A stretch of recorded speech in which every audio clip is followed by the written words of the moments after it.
These Death Shepherds were honestly the worst thing I had to fight in Act 1 solo because they can bring back any undead, which means they can bring back each other.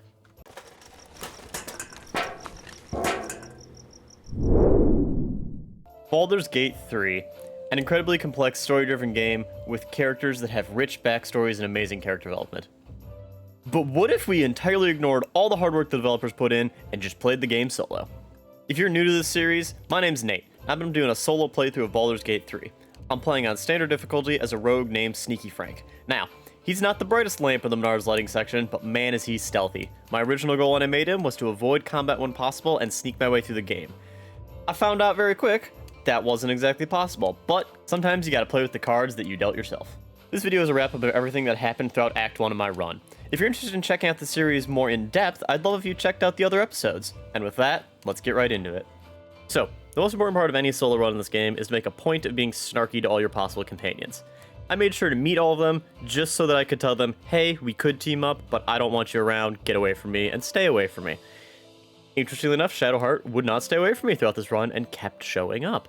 It's almost like the developers are saying to me, hey, she's important to the story of this game. You should take her with you if I'm not interested in the story. I'm only interested in goblin violence here, so I want to get straight into that goblin violence. But before I can get into goblin violence, I need to take on the first encounter of the game, the old church right off the beach where you land. I didn't have much issue taking out everyone that was on top of the church. I ended up using hit and run tactics to draw them away so not everyone could attack me all at once, and then just shooting fireballs and arrows at them until eventually they were all done. I made a few passes at everyone that was in the basement of this old church, but realized pretty quickly that I don't have the levels or equipment right now to be taking them on. They output far too much damage far too quickly for me to take them on solo right now. But I will be back for them later purely out of spite. It won't give me much experience, but their days are numbered. In order to progress the game, I made my way over to the Grove and the encounter you have at the front gates with the goblins. I figured since I'm solo and currently very squishy, it'd be best if I start on the top of this hill here and take out the archers first. First time around, this went horribly, and they managed to kill me at point-blank range with their bows. Not really sure how they did that, but whatever. Attempt number 2 went far better. I took out the archers no issue, and quickly picked off everyone else with some help from the assorted people from the Grove. Now, just because I thought it was hilarious, I let Zevlor knock out this bonehead here who got his friend killed, and then promptly picked his pockets while he's unconscious, because you know what? He's not using the stuff right now. He's unconscious. He won't miss it. It's okay. Anyways, moving on. I also met another very important character in the Grove that is vital to the story, the first trader you can sell all your random crap to. Because I'm a loot goblin, I pick everything up, so I'll be selling all sorts of random trinkets, weapons, and bits and bobs to him for the next 2 to 3 business weeks while I take care of this goblin threat. And more importantly to my actual run here, I'll be buying the Spell Thief bow because it outputs more damage than my current bow, and I suspect I'll be doing a lot of hit and run tactics. I can't take advantage of the spell regeneration from it since I don't have any spells as a level 2 rogue, but hey, more damage is always better. I ran into Shadowheart here in the Grove again and thought, you know what? I need her artifact to progress the story. What if I just pickpocket it from her? And what do you think happened? She got mad and insta-killed me. Now, can Shadowheart land a hit any other time in my other playthrough where I actually have a party? No, of course not. She can't even hit a goblin. Shadowheart, you can hit me here now, but you can't hit a goblin. Pull it together, Shadowheart! So finishing up everything I need to get done in the Grove, I actually made my way down to talk to the druids, save the child from getting eaten by a snake by the crazy druid leader that's currently in charge, and then talk to the healer who told me I needed to go find Helson, who is very conveniently at the goblin camp, where I need to go kill goblins with the goblin violence I mentioned earlier. Oh goody, it's finally time. We're off to see the goblins in the horrendously stinky goblin camp. I won't sing anymore, don't worry about that. The rest of the video contains no singing. I just had to do that though, I saw an opportunity. But first, the blighted village needs to be taken out, which has goblins, which fulfills my need for goblin violence. Now, the Blighted Village wasn't too bad. I made my way around and tried to take out the enemies in little groups. The only one I left was the group by the windmill. There was no way to pick off only a couple of those at once without aggroing the whole group, and I just do not have the levels and health yet to deal with all of them at once. Speaking of levels and health, however, all the goblins in the Blighted Village here gave me enough EXP to get up to level 3, which was a fantastic boost in continuing on my journey to the goblin camp. For level 3, I decided to go with the Arcane Trickster subclass since it gave me some cantrips and spells. The cantrips I went with were Minor Illusion and Blade Ward to prevent a little damage and distract people, and the spells I went with was Charm Person and Tasha's Hideous Laughter. And for the actual spell, originally I really wanted to pick something that would give me extra damage, but I decided on Fog Cloud since it would provide some good utility and allow me to blind enemies and sneak up and stab them. Picking this subclass and the spells gave me a couple more options to deal with situations than just stab and run and fireball. I usually didn't remember to use any of those options, I just usually stuck with stab, run, and fireball, but hey, the options were there. Next up was taking out the gate guards of the goblin camp. I was hoping I could sneak up and stealth kill as many as I could before I had to face them all head on, but instead I failed a stealth check and somehow deceived them into letting me pass. Not my original plan, but you know what? It works. I'll go with that. An interesting find of the solo run was Shadowheart won't leave you alone. No matter how much you try to get rid of her, she does not leave you alone. The game's just like, here's Shadowheart, she's important to the plot, you should definitely pay attention to her. She just followed me up, and then I had the cool cutscene with the artifact floating around and the absolute people doing spooky things and trying to steal my brain. But I just wanted her to get lost. She wouldn't get lost. Now, I realize I probably could just kill her and take the artifact, but that feels kind of mean. I'm trying to be a jerk. I'm not trying to just murder people for no reason. So I left and went into the goblin camp, and we'll deal with the artifact later. My first move once I got into the goblin camp was actually go out and free Helson. Now, in the spirit of the solo run here, I can't have him help me with the goblin camp, but I just wanted to free him because, one, bear fight fun, fight with bear, kill goblins, and also there was some good EXP down here with all the goblins to help me move on towards leveling up. I ended up being able to take on this fight solo by taking advantage of what Helson is, a large bear with magical abilities.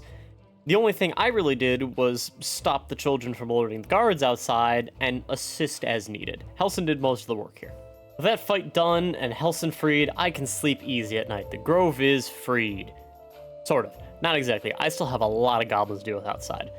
And the first goblin camp leader I decided to take care of was Priestess Gut. This is probably the easiest fight to do solo here since she is also alone in her room and expecting me. Now, she is still a formidable enemy as she has lots of health and plenty of magical abilities to throw at me. My first move I tried was to use a Firewine barrel to do some good damage right off the bat and then move up and take her out. This didn't quite work as the Firewine didn't output enough damage to allow me to kill her in one turn, and if you don't kill her in one turn, that means she yells and summons the guards, which gives you a lot more goblins to fight and makes the fight much harder. So I moved on and decided to use an explosive powder barrel, which did much more damage to her and allowed me to actually take her out in one turn.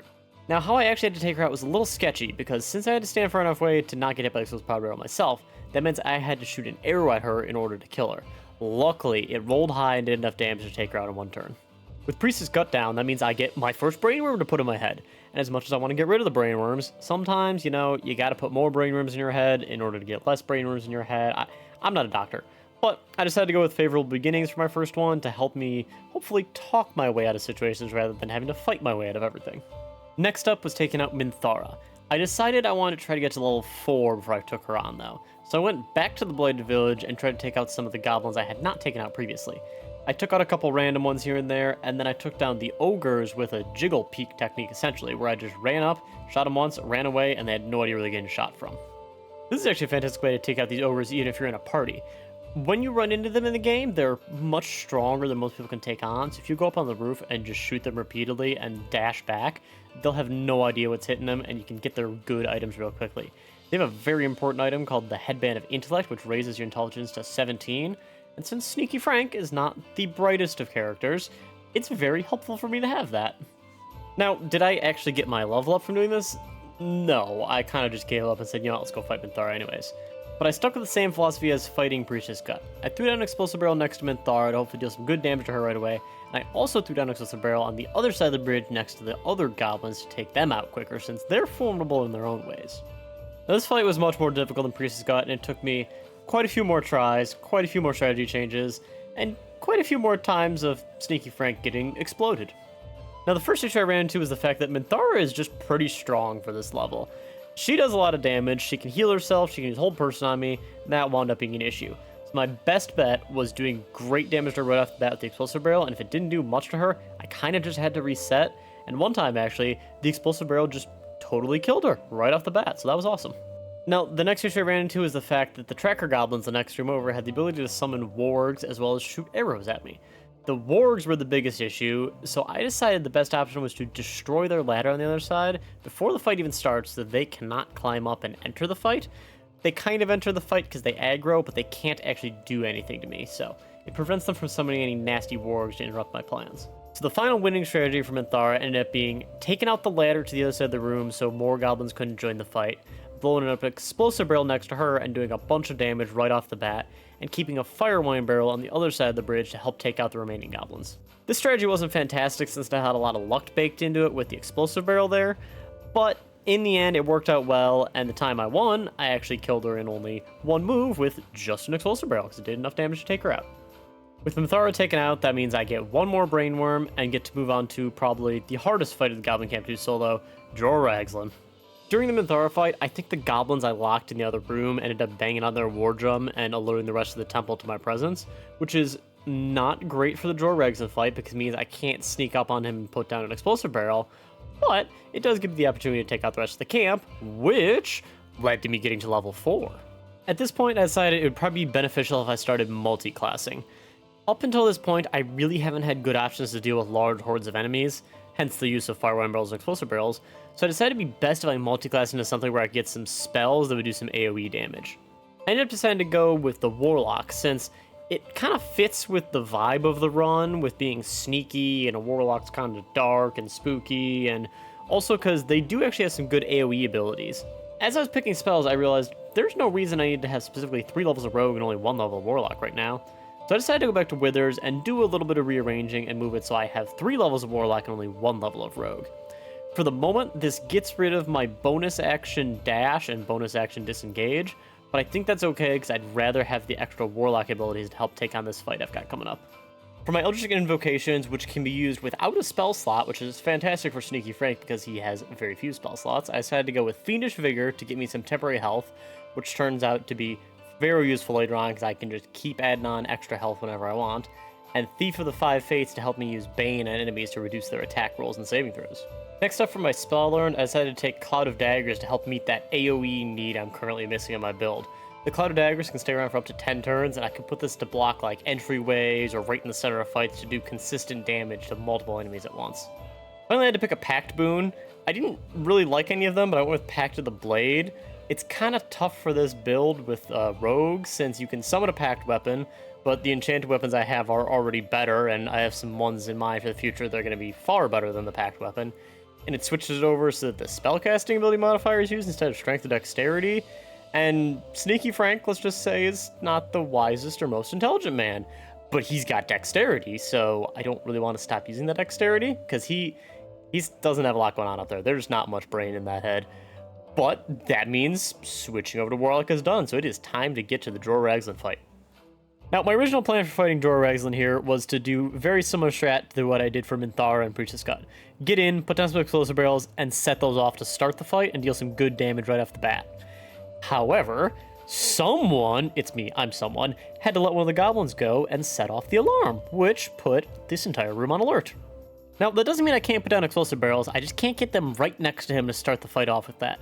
So my strat is to put some explosive barrels and firewire barrels along the path where hopefully he'll run towards me, and I can set them off as we go. And the next thing I have going for me is, I freed the spiders earlier. Now technically, they're helping me out, but they're not a character that I can see later in the game, they're just large spiders, so it's more of a, they were stuck here, I'm here to kill things. It's a mutual agreement of murder. They have a purpose, I have a purpose. Now, through attempts, I found this plan was okay, but not enough to actually kill him, because I ended up dying multiple times in the process, so that was less than ideal. What I found that did work, however, was I put an explosive barrel right by the door here, and then I killed one of his henchmen so that it brought him out to investigate, and then once he was standing in a spot, conveniently next to the spider pit, and close enough to that explosive barrel, I blew up the explosive barrel and it knocked him into the pit. So not only did it do explosive damage, it also did falling damage to him, and he was very close to dead. I should also mention there was one attempt in here which I died purely because of my own cockiness. I had him down to 1 health. I was at full health, as you might notice here. Somehow, he came back and just completely obliterated me. Don't know how, I just needed to do 1 more damage. Probably could have picked a better spell to just finish him off, but no, that had to happen, so that was fun. And after this harrowing moment of stupidity, I decided to save my Luck of the Firearms ability till the end of fights, which in the explode barrel him into Spider Pit came in very handy because he was at real low health. He ran up to me, dashed all the way up to me. I was very scared he was going to throw me in the pit myself, but nope. Luck of the Firearms ability, stabbed him, Jorragslin was done. And with Jorragslin dead, that means I get another brain worm. So I decided to stick that worm straight into my brain and pick the Concentrated Blast ability. This allows me to do 6 to 36 damage, which is awesome for early game here. And how it works is I must be concentrating on another spell to cast it, and if I do, I can do the damage to someone else. Now, if that other person is also concentrating on a spell, I can heal that much damage, which is fantastic in my opinion. And with the Goblin Camp fully taken care of, that means there's only a few other things I wanted to do in Act 1 before I start moving on to Act 2. Mainly just cleaning up small items and setting up storylines that I want to play out later in the game. First small item was going back to the cultist that was dying on the ground from the owlbear attack. I wanted his brainworm.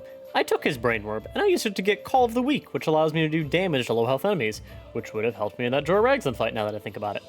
Next up was yoinking the owlbear cub, because if you're playing this game and you don't collect the fluffy friends, why are you playing the game? Come on now. And this was actually an interesting fight. In the end, I decided to use my patented strategy of put explosive barrel next to big enemy, blow up explosive barrel, do fight until you get lucky enough to actually defeat the enemy. And that worked well in this case. It took me a few tries, but it worked well in the end. And to avoid any instance of missing, like in the Minthara fight, I decided to use a magic missile to guarantee I did damage to finish off the owlbear here. And next up, on my fluffy friend finding flurry, I decided to make sure I got Scratch, the dog. Next up on the list of interesting things I want to start up before going on to Act 2, the thieves under Joaquin's Rest. In my main playthrough of this game, I messed up, I got them mad at me, and I had to kill all of them. So I'd actually like to see where the storyline goes in this playthrough, because I won't find out otherwise. There's no Google. Google doesn't exist. So I need to go get their shipment. And their shipment is unfortunately guarded by gnolls, who are strong and do a lot of damage, and Sneaky Frank is weak, but does do a lot of damage, so we'll see how this goes. My strat for this was I decided to go in from the sneaky route back where you can get crushed by a giant boulder. I did. It hurt a little bit. But I want to make sure I got it from the backside of the cave so the guys in there would actually help me, because if you go from the outside of the cave and attack the gnolls the sneaky way, the guys in the cave are a bunch of jerks, and they don't help you and just leave. So they're going to be helping me whether they like it or not.